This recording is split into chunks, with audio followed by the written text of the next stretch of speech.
웅장한 뉴스 시그널 음악, 앵커, 북대서양 조약기구, 나토의 앞날이 불투명한 가운데 유럽연합, EU가 회원국 상호방위 절차를 구체화하며 독자적인 안보 강화에 나섰습니다. 유럽 매체 유락티브는 현지 시간 1일, EU 대외관계청, EEAS가 EU 조약 42조 7항, 즉 회원국 간 상호방위 조항 발동 절차를 설명하는 지침을 마련할 계획이라고 보도했습니다.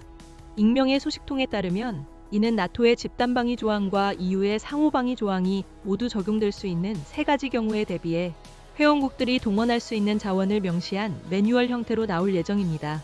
EU 조약 42조 7항은 회원국 영토가 무력 공격을 받을 경우 다른 회원국들은 군사적 방법을 포함한 가능한 모든 수단으로 원조를 제공해야 한다는 강력한 내용을 담고 있습니다. 지금까지 이 조항이 발동된 사례는 단 한 차례, 지난 2015년 프랑스 파리 테러 당시였습니다. 당시 회원국들은 주로 물자 지원에 나섰으며 벨기에와 독일은 정보 및 경찰 분야 지원과 함께 대테러 전문가를 파견했습니다. 잠시 숨 고르기.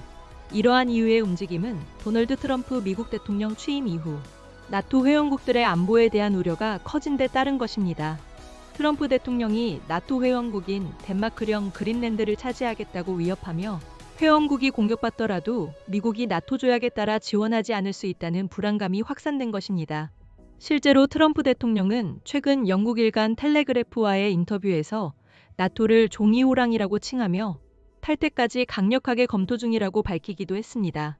이러한 긴장 속에서 지난달 나토에 가입하지 않은 이유, 회원국인 키프로스가 미국과 전쟁 중인 이란의 드론 공격을 받으면서 EU 상호방위 조항이 두 번째로 발동될지에 대한 관심이 집중되기도 했습니다.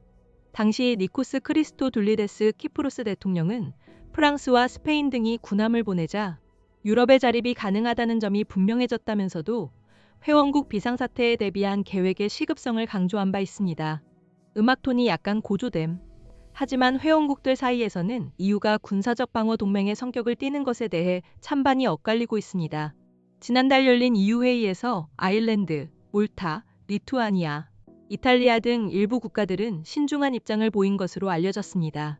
반면 유럽의 독자적인 안보 강화론을 대표하는 프랑스는 상호방위 조항의 핵심은 억지력에 있다고 주장했습니다.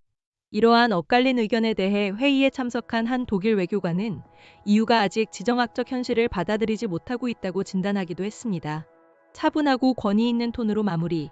나토의 미래가 불투명한 가운데 EU가 독자적인 안보 역량을 강화하려는 움직임은 유럽의 외교 안보 지형에 어떤 변화를 가져올지 주목됩니다. 뉴스 마무리 시그널 음악.